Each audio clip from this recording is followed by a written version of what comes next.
আমি জান্নাতের মধ্যে আমার সাহাবী হযরত হারেসা ইবনে নোমানের কুরআনুল কারীমের তেলাওয়াত শুনেছি। এই গুণ উনার কাছে কিভাবে আসলো, এই মর্যাদা উনি কিভাবে পেলেন?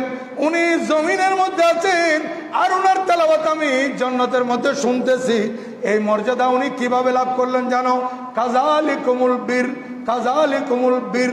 আমার নবীজি বলেন নেক কাজের বিনিময় এরমনি হয়, নেক কাজের বদলা এইভাবে দেওয়া হয়। ওয়া কানা আবাররান নাসি বিউম্মিহি।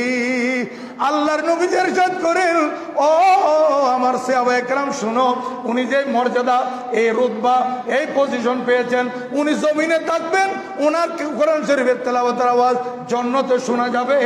এটা কেন?